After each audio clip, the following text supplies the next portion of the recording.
All right, we'll go ahead and get started. Again, thanks for joining us for this webinar hosted by the National Renewable Energy Laboratory that presents some results from the solar energy evolution and diffusion studies.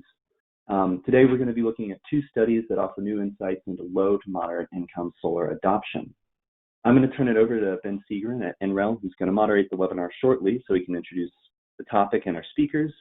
But first, a few quick housekeeping items.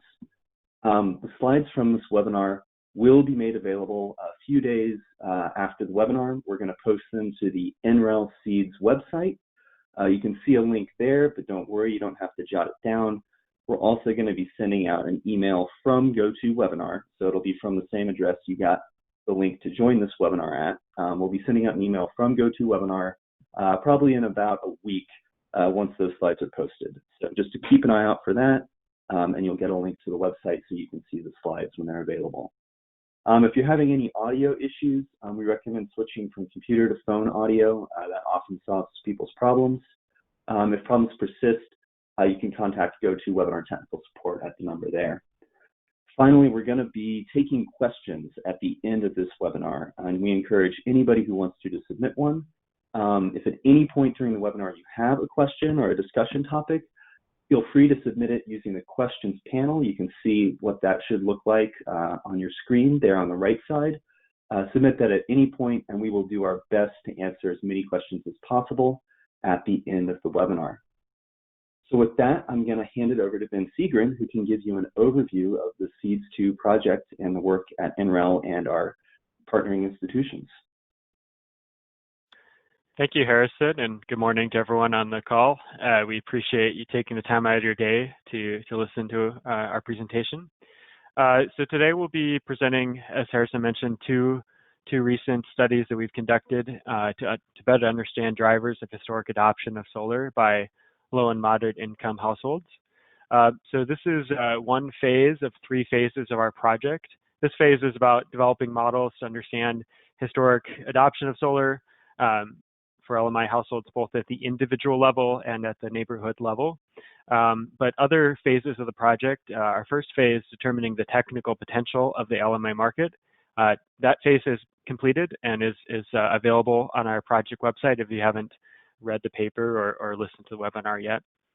And then our third phase of the project is all about understanding the role and sources of referrals in LMI communities. We think that referrals are pivotal for encouraging solar among LMI and non-LMI populations.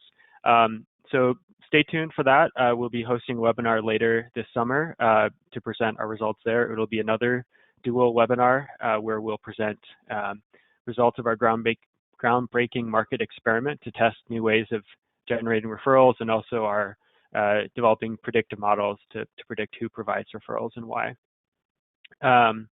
So before I proceed, let me also just define what we mean by LMI. LMI is an acronym for low and moderate income.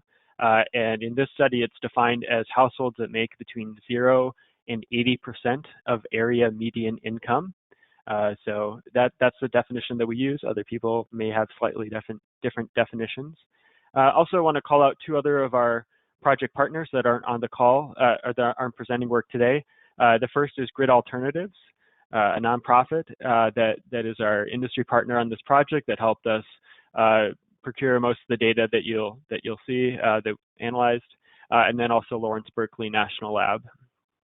So I think before we proceed with the presentations itself, I think it's important to ask, why does LMI solar matter in the first place? Why should we separately care about adoption of solar by LMI versus non-LMI households? So the first thing I would say is that LMI households represent 43% of the US population. And in the first phase of the project, they also represent a similar fraction of the overall US potential for rooftop solar energy. So it's a large population, and they spend disproportionately more of their income on energy. So any bill savings from solar, any reductions in retail expenditures would be more impactful for LMI households than non-LMI. The second point is that it's not an exaggeration to say that solar has been disproportionately adopted by higher income households. And so I think that from an equity point of view, there's growing backlash against rooftop solar policies that may favor the more affluent, that may lead to higher adoption rates by the affluent as opposed to less affluent. And particularly, we want to make sure that we don't encourage ratepayer cross-subsidization. So we think it's important that all households have access to rooftop solar, not just the most affluent. And then third is our country already has several policies that are meant to address energy poverty and reduce household expenditures on energy. So the role of solar in that policy mixture is still being considered, but there certainly is increasing interest in policy interventions to encourage LMI adoption and to more broadly create equitable access. So if we don't understand the drivers of LMI solar adoption, the technical possibility, the factors that lead to it being adopted more effectively than not, then those policy measures could fall on their face. So we do need research to guide policy and to understand how to make policy more effective. Next slide, please. All right, so we're about to proceed into our presentations. So we have two really excellent academics on the call today. They're at the forefront of their fields.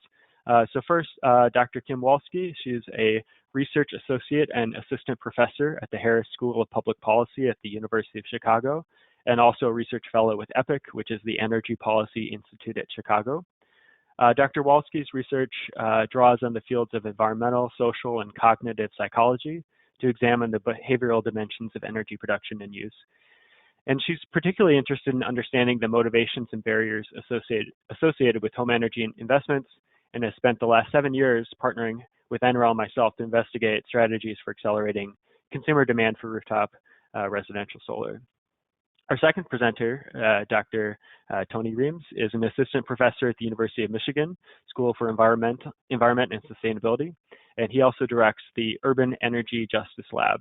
His research focuses on the emerging fields of energy justice, investigating fair and equitable access to affordable, reliable, efficient, and clean energy, and also seeks to understand the production and persistence of spatial, racial, and socioeconomic residential energy disparities.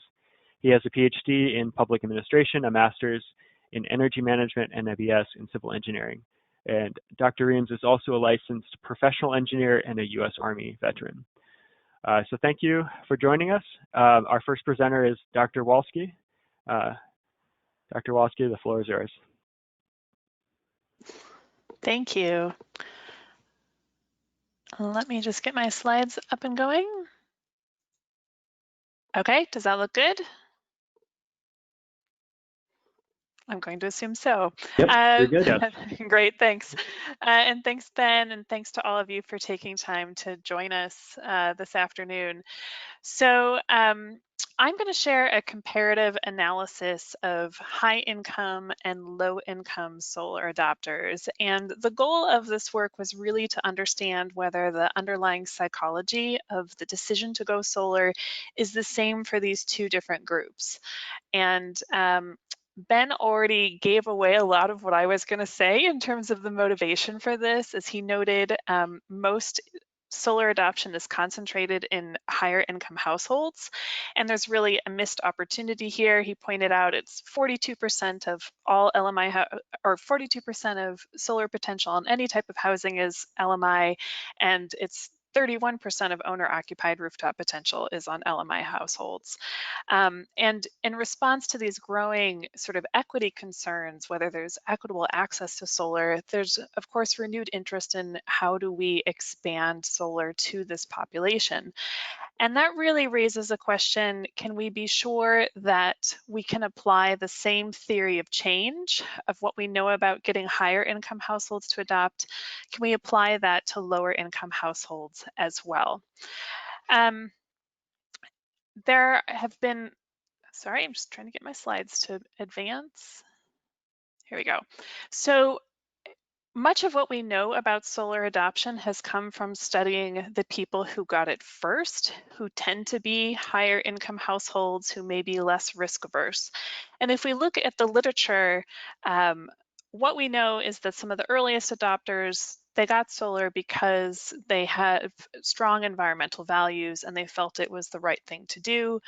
We're of course seeing growing interest in solar as a way for people to save money and lower the cost of energy. And there's also growing research trying to understand sort of social contagion.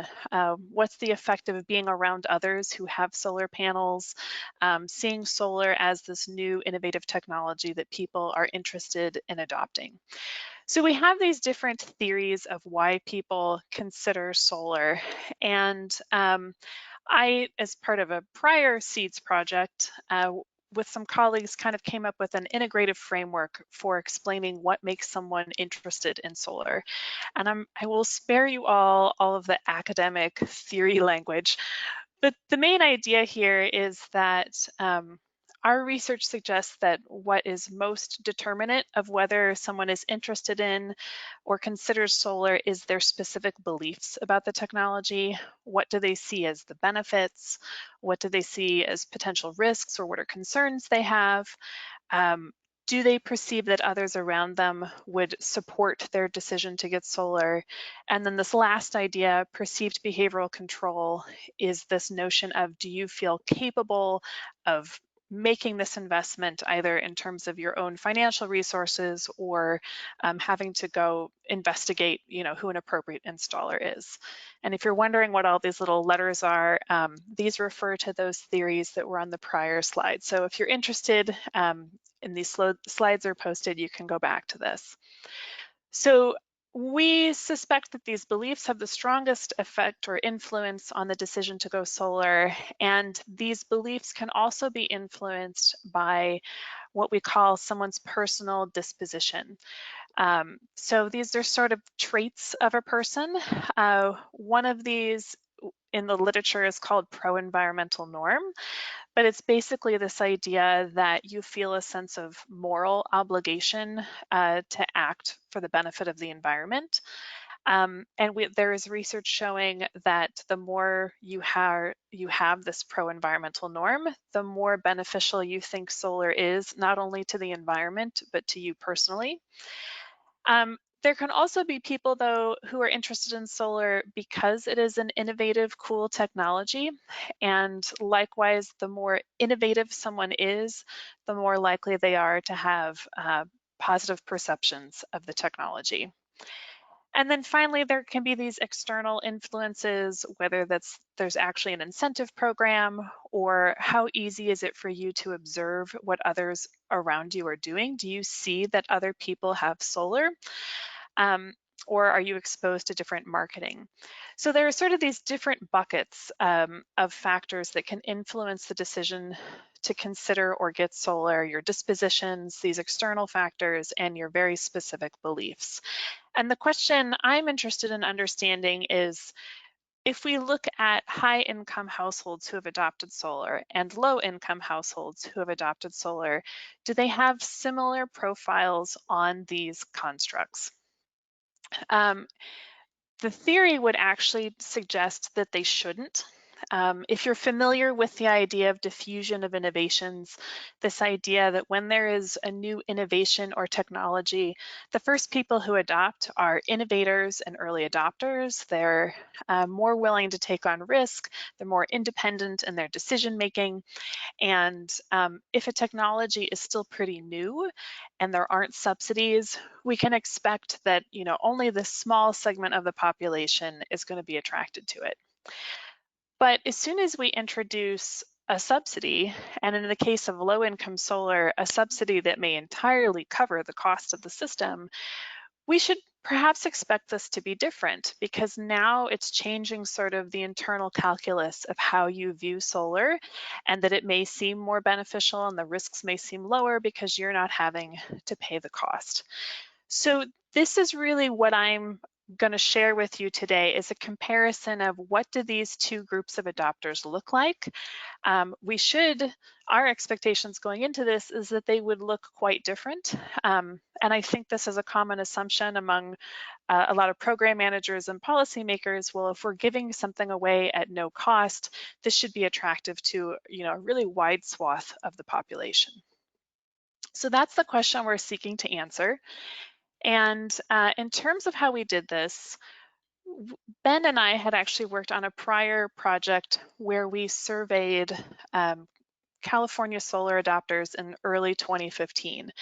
So from that data set, I'm focusing on about 700 people who all got their solar systems from the same installer, and over 80% of them have either a lease or a power purchase agreement. And to understand then how low-income solar adopters might compare, this is where we worked with Grid Alternatives, whom Ben mentioned. If you're not familiar, they are a nonprofit headquartered in California, where they provide solar at no cost to qualifying low to moderate income homes. So this survey went out in late 2017. You can see we also offered this in Spanish, so it's a little bit of a different demographic. And let me say here that both groups got surveys, and what I'm going to show you are a comparison of means on different measures. Anytime you are comparing two wildly different populations, you have to make sure that people interpret the survey questions in the same way.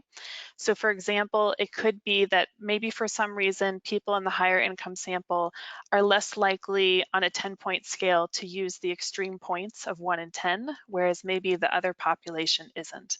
I won't go into this, but let me just say I did a bunch of analyses to make sure we could be confident in comparing the means of these two groups.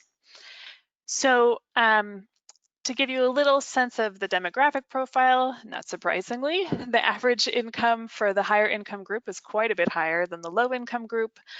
The higher income adopters have slightly smaller households, about 3 people versus 4, and they have fewer children at home.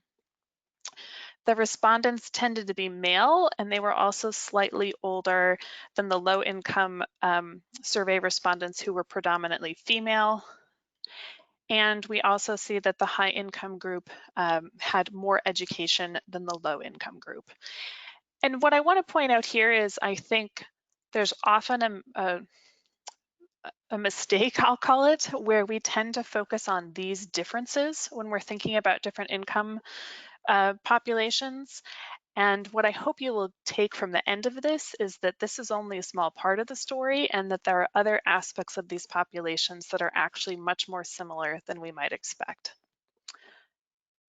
So I've just let the cat out of the bag.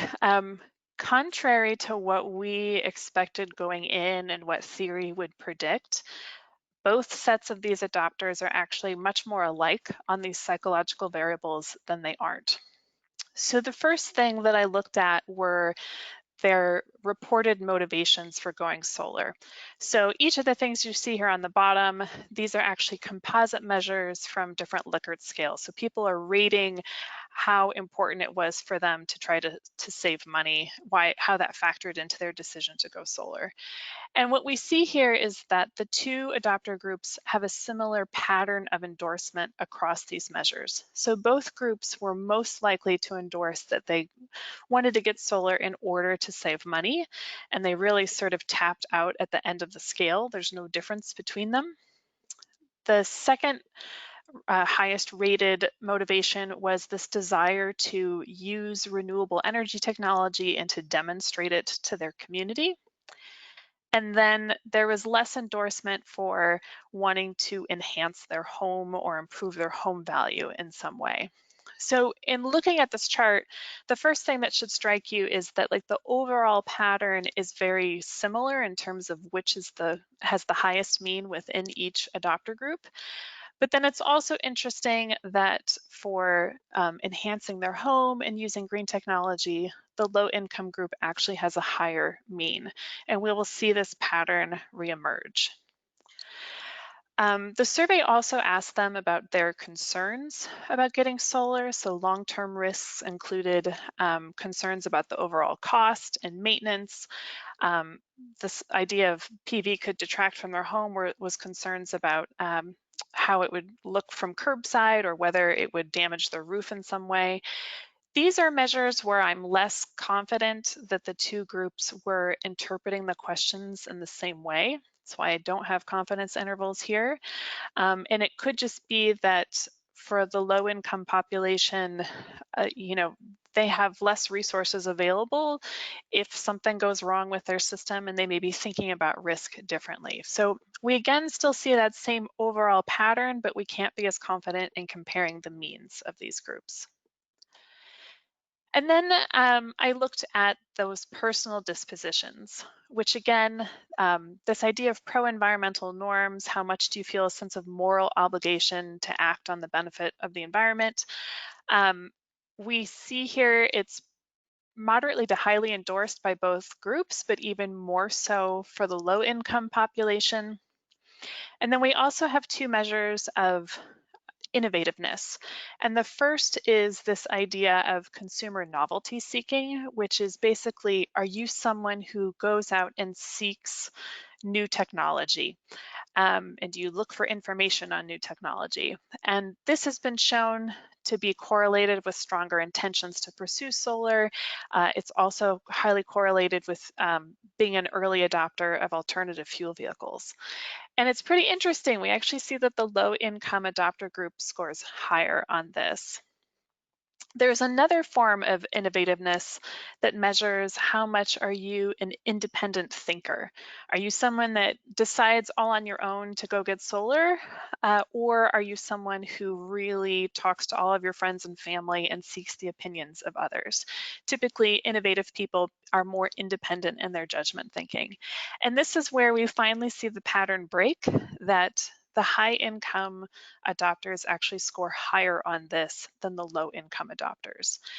And this may speak to the lower income group perceiving more risk in this decision. And we had some other measures on the survey that also tried to tap into the role of social influence in their decision. And we asked all of the respondents, how many solar adopters did you know prior to getting solar for yourself? We find no difference between the groups, but when we asked them how frequently had you heard people talk about solar, the low income group reported hearing about solar more frequently. Likewise, they saw solar more often than the lower income group. And there was sort of a list of things of what sort of triggered you to consider solar.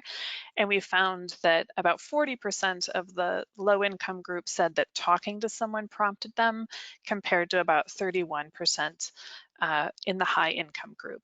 So there seems to be a slightly greater reliance on looking to others for their opinions on solar in the low to moderate income group. So just to sort of summarize across all these different findings I've shared, we find that saving money is the primary motivation for LMI and higher income households. And there's maybe some evidence that the LMI group is slightly more risk averse, but that's really something where we need more research. I think the most important takeaway from this is that even though people may be motivated to save money, even in the case of LMI adopters who are getting their systems at no cost, PV may still be most attractive to the people who are more innovative and who care about the environment. So that slide I showed you at the beginning that showed the people separated into different groups, we don't find evidence in support of that. We're basically finding that the profiles of low to moderate income adopters are very similar to the profiles of early higher income adopters. And there's also then evidence that we should especially pay attention to the role of social networks in encouraging LMI solar adoption. And it may be that these groups are really important to sort of alleviating their concerns and perceived risks. I will also address sort of this interesting finding that the low to moderate income adopters tended to have higher means on a lot of measures. And I told you up front that there were more male respondents in the high income group and more female respondents in the low income group, and there's a slight difference in average age. So I reran analyses to controlling for all of this, and the higher means still persisted. But I did find one interesting association in explaining some of the more environmental attitudes. And that is when you divide out the income groups by gender, there is a difference in how environmental they are. So if you look, these are two different measures measuring their pro-environmental norm and their desire to use green technology. And if you look just within the low to moderate income group, it doesn't matter what your gender is, you're still ranking high on these measures of what I'll call greenness. But it's different in the high income group. You can see that high income males are less green than their female counterparts, but also less green than either low to moderate income men or women. So it could be that what we're picking up on really has to do with the difference in males. And we know in the low to moderate income survey that a majority of these respondents were Latino. We don't have a race or ethnicity measure from the high income survey, but we know from other research that solar adoption in California tends to be correlated with being white. And Yale has done a lot of interesting research showing that Latino populations are more pro-environmental. So this could be another factor that drives these subtle differences between these two groups. So let me just close by saying I am not making any claims here about what causes someone to go solar. This is really just a correlational analysis and a first cut at trying to understand how, if we're going to try to reach the LMI population, what do we need to know about them to market programs effectively? Of course, these people already had solar, so in both populations, the survey may be capturing how they feel as a result of getting it. So we really need more work to sort of tease these things apart and to try to understand really what are the causal mechanisms for getting solar. And I also want to recognize when we did this study, because we were pairing with an existing survey, we were limited in the questions we could answer, or ask rather, and it may be that there are other motivations and barriers that are really unique to LMI households that we need to account for. So I just want to give a shout out to the other partners, including some who are from the team who are not here. And I also see that my former research assistant, Andrew Bray, is on the line. He has gone on to do bigger and better things, but Andrew was instrumental in handling all of the survey data. So I want to shout out to him. And I'll hand it over to you, Tony.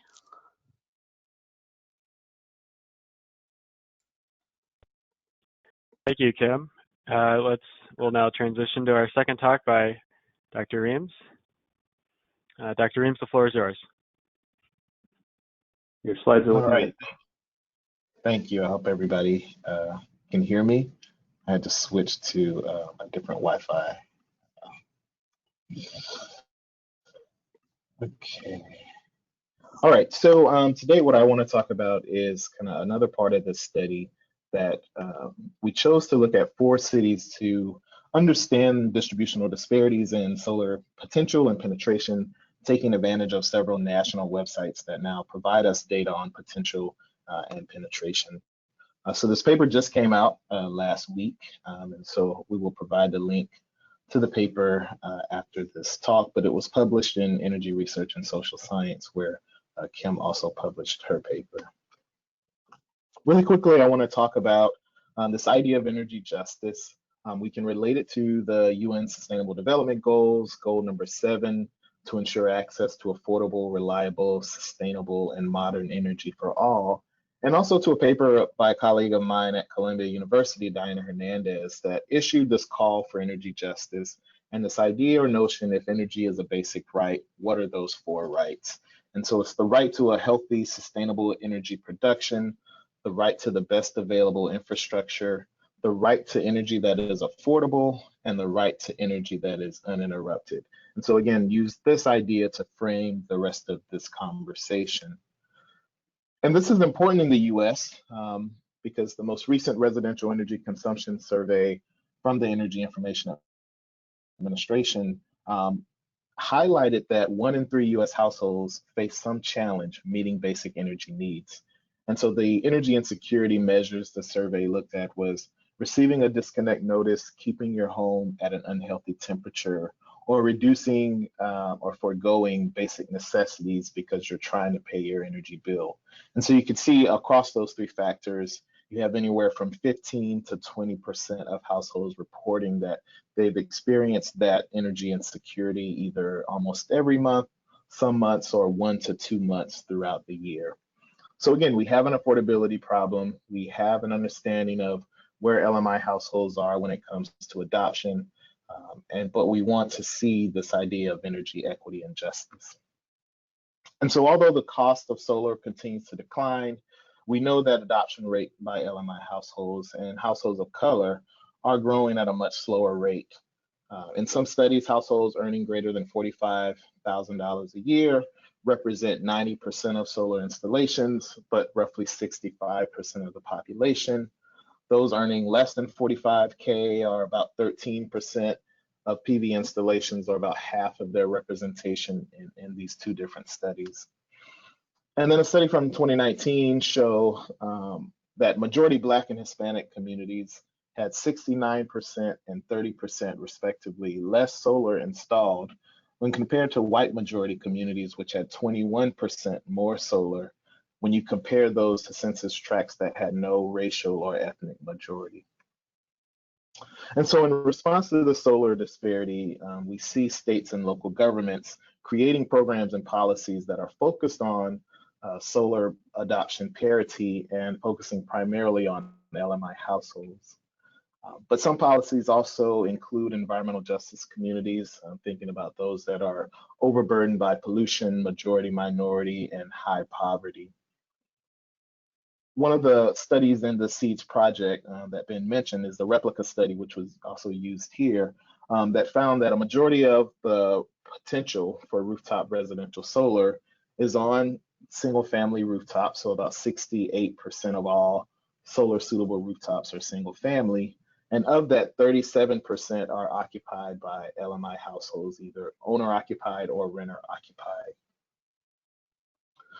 And so we chose to identify policies, states, and cities that were along the spectrum of solar equity investment. And so we started with California, which is one of the early states that included some type of solar equity program.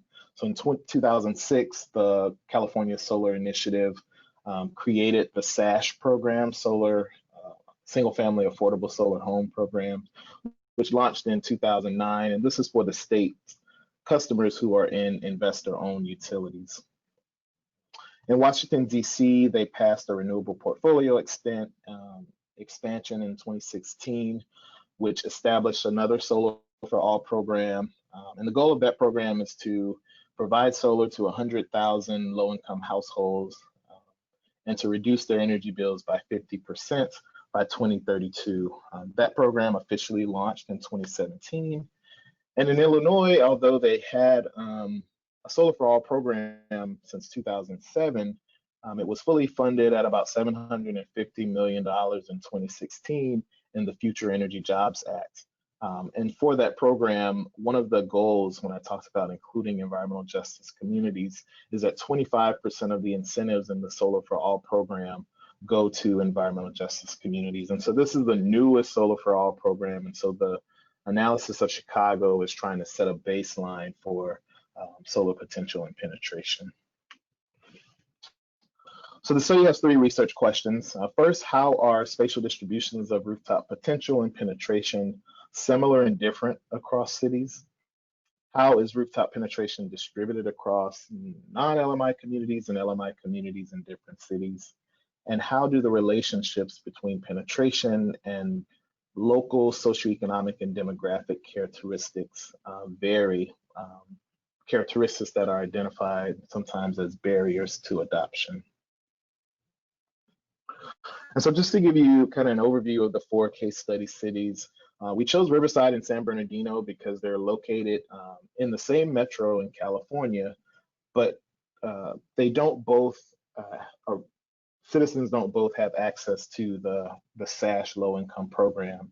And so Riverside operates its own utility while San Bernardino residents are in one of the investor-owned utilities and can participate in the SASH program.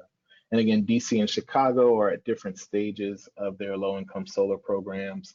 And we wanted to have a diversity of cities in size, in non-white population, English proficiency, and things of that nature.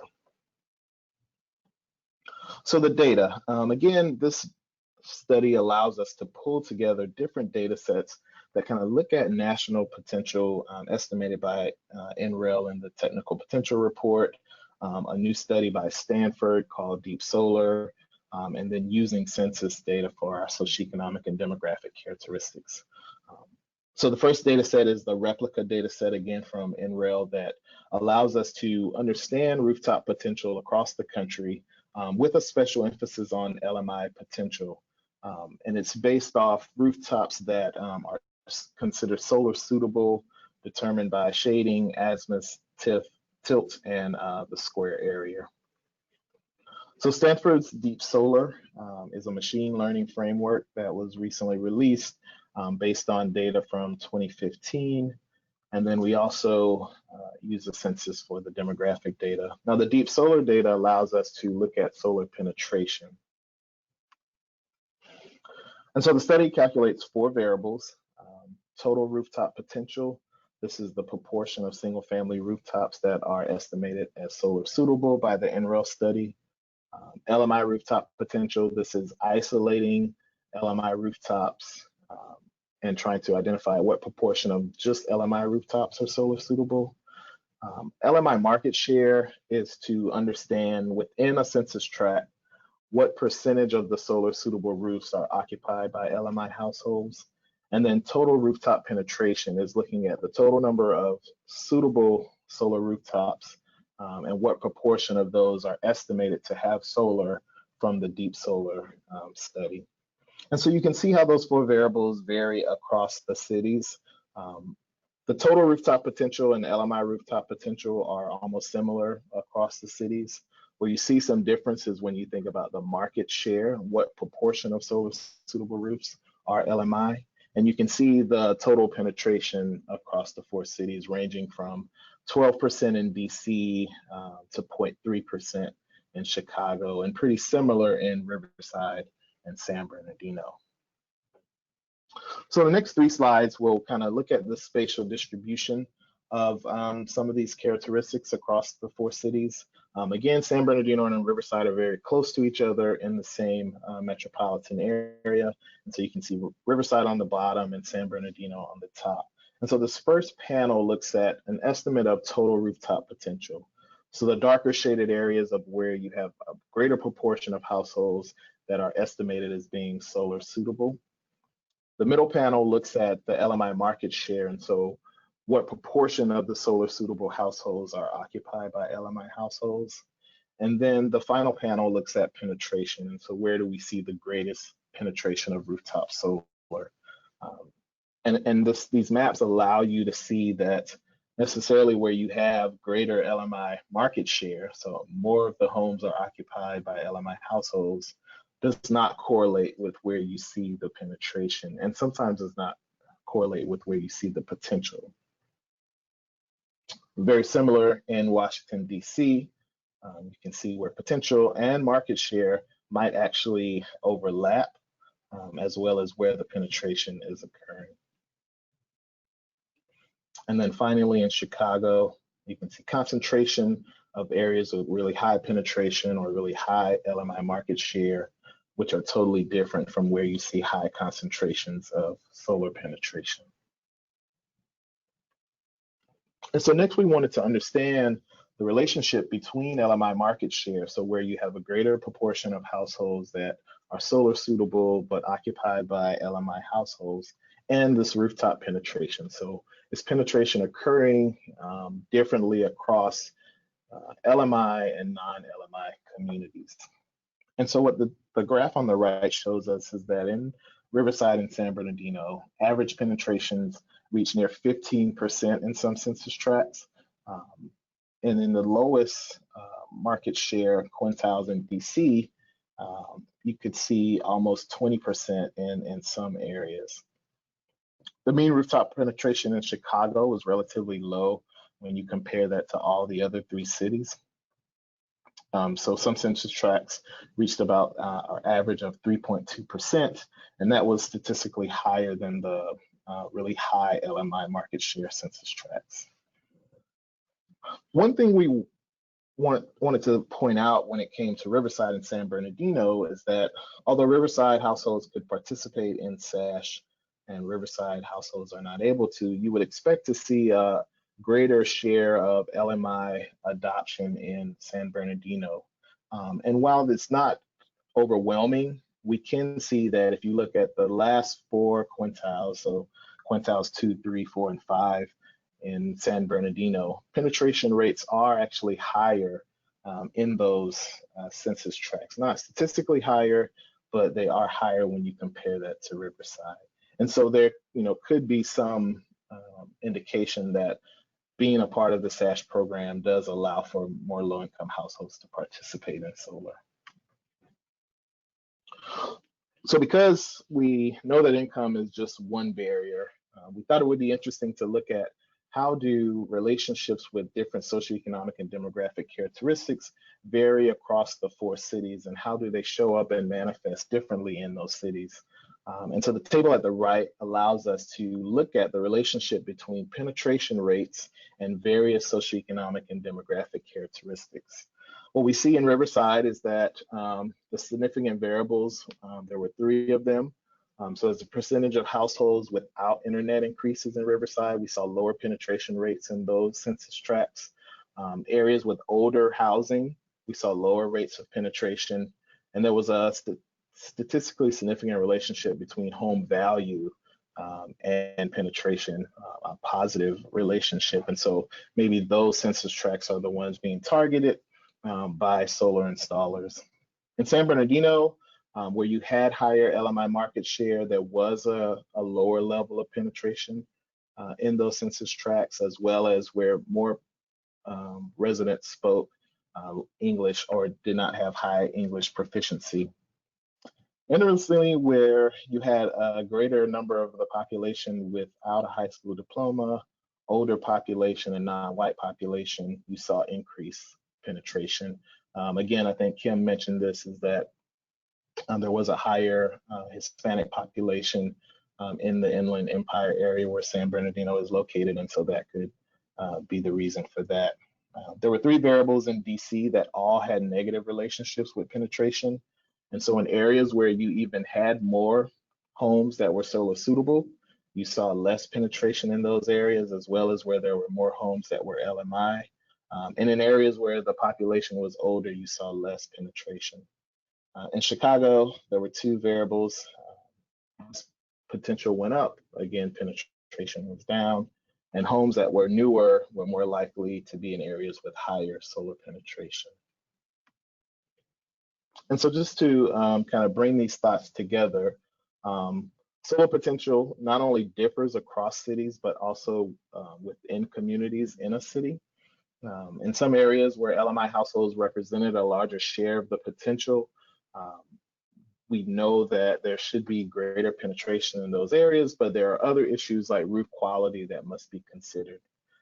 As expected, penetration rates varied greatly across the cities, and still remains relatively low when we think about the estimated potential by NREL. The study also highlights that in some cities, there's this mismatch between potential and penetration. And so higher rooftop potential did not necessarily translate into higher penetration like in DC and Chicago, and especially when that higher potential was located in majority LMI communities.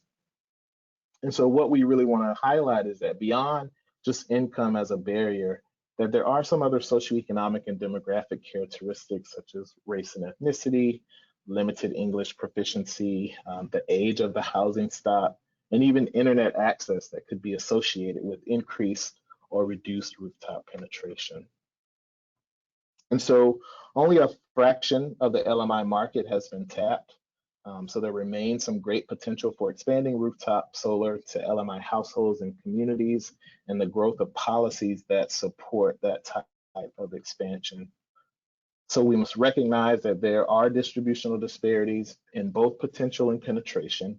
And when we take into account the unique socioeconomic and demographic characteristics, this will allow us to more holistically understand the LMI solar market that we want to reach. This knowledge can help with better policy design and better program implementation. So thank you. That's all I have for you, and I look forward to the Q&A. Thank you, Tony, so much. That was a fascinating talk, and thank you also to Kim for her fascinating talk as well.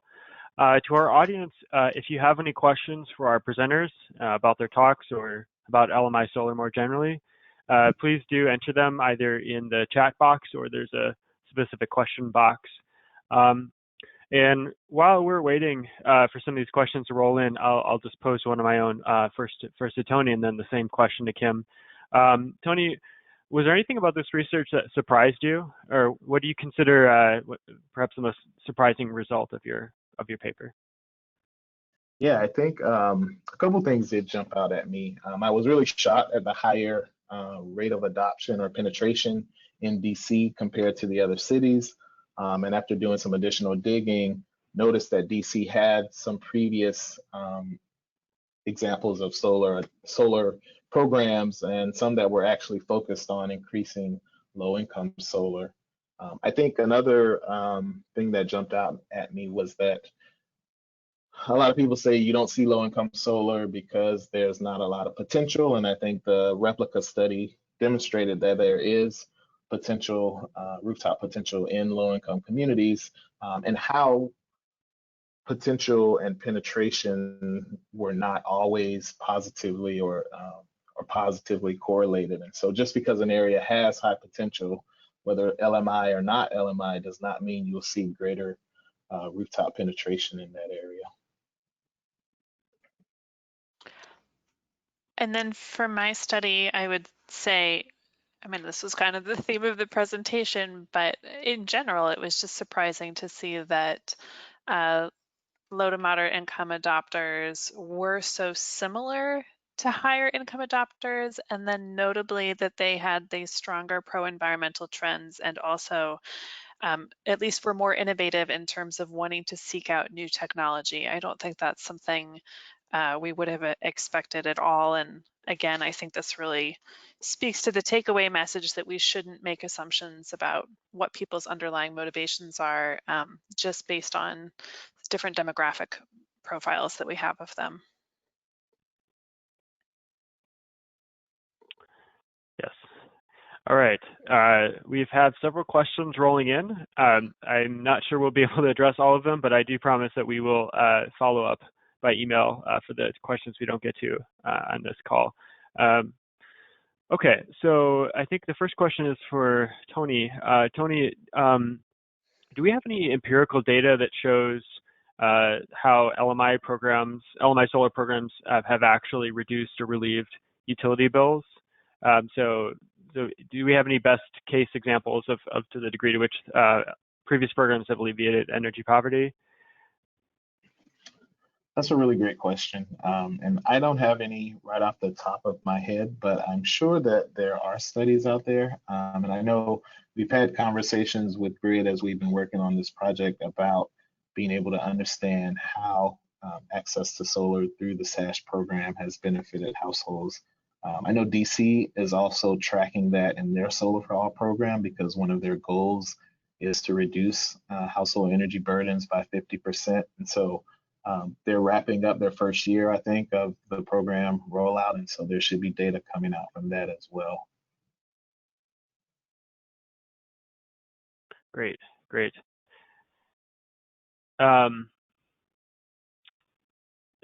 Kim, your study was primarily focused on solar and single-family homes, but do you have any intuition on how your results may translate to adoption of community solar by LMI populations? I don't want to be too speculative. I also see there's a question too about thinking about other countries like Nepal. What are lessons that transfer? Um, I I guess my intuition is that to the extent that LMI households have any say in what's happening, well, to the extent that LMI households are offered an opportunity to participate in community solar, I would expect that there would be some perhaps similar trends, that it will be most appealing to people who already have some interest in that technology, in addition to the prospect of it saving them money. And then to this question I see about how do we think about solar adoption in other contexts, especially a developing country, I think that's where we have to think about how solar fits in with their existing practices. One of the ideas from the theory of diffusion of innovations is that a new innovation or technology really has to be compatible with how you already do things.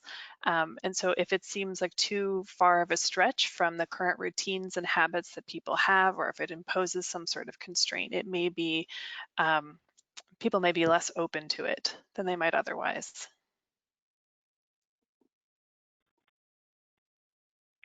Great. Yeah. Ken and Tony, feel free to jump in if there's questions you particularly want to answer. So another question came in from Connor Willis. Dr. Reams, your data focuses on single-family homes. So would your hunch be similar for apartments as well, particularly with the cities of Chicago and Washington, D.C., where those are obviously cities that have a high apartment percentage rate? Yeah, thank you for that question, Connor. And Ben, you might jump in here also, but thinking about the offset of the number of units in an apartment building, I know some property owners have thought about adding solar as a way to offset energy for common spaces and using that as a way to reduce costs for, particularly in Chicago, where you have some affordable housing, and trying to use that as a way to reduce the overall cost for tenants. I can't remember off the top of my head, Ben, what the estimates were for rental apartments or multifamily housing, but there is some significant potential on multifamily rooftops. But just thinking about what you could actually offset with the limited roof space is probably the biggest issue. Yeah, just to comment on that, because we did look into that in the rooftop technical potential study. So I don't remember the statistics exactly, but I want to say it's about a third of residential rooftop space is on multifamily buildings. Certainly willing to be corrected if I'm quoting that incorrectly. But I think the other thing that's interesting about multifamily is that per capita energy consumption tends to be lower in multifamily buildings. So it's not only a significant segment in terms of technical potential, but also you can offset a higher rate, higher fraction of energy consumption on multifamily buildings by virtue of lower per capita consumption levels.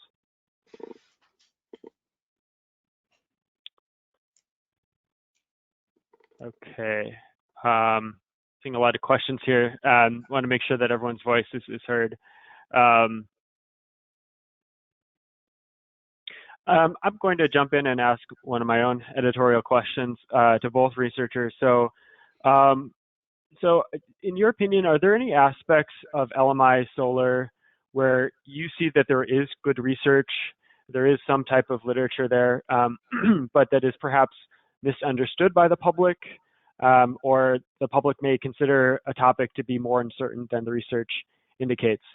That's a very open-ended question, but to both researchers, do you see any common misconceptions in the general public about LMI solar or energy justice more broadly?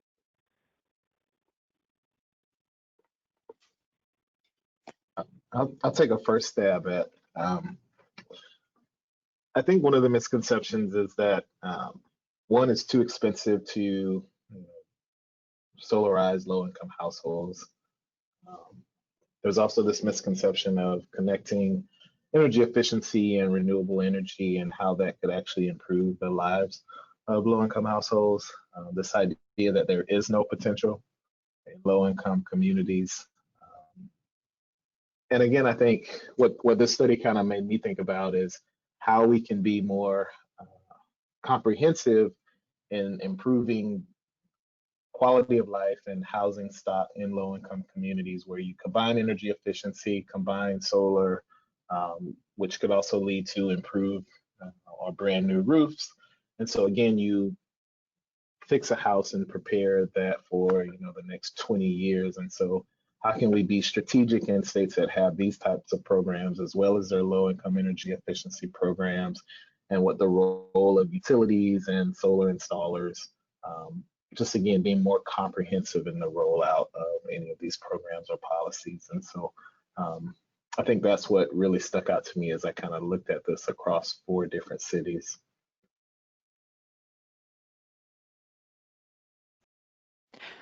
I don't know that I have much to add. Tony is much more the expert in the energy justice space than I am, but I think a general lesson I have both from this research and solar research and energy behavior research in general is just for us to not think of income as this single variable that we often in academic studies just control for, and we kind of treat it a little too unidimensionally, that really there are different segments of the population, and we really need to understand those different segments even within the LMI population, rather than assuming that they're all the same.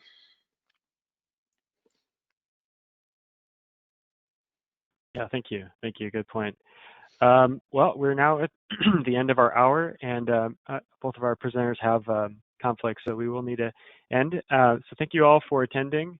I'd just like to make a couple reminders that one, we will be shortly sending out recordings and the PowerPoints of these presentations. Some people have asked for questions for the links to the papers themselves, and we will provide those as well.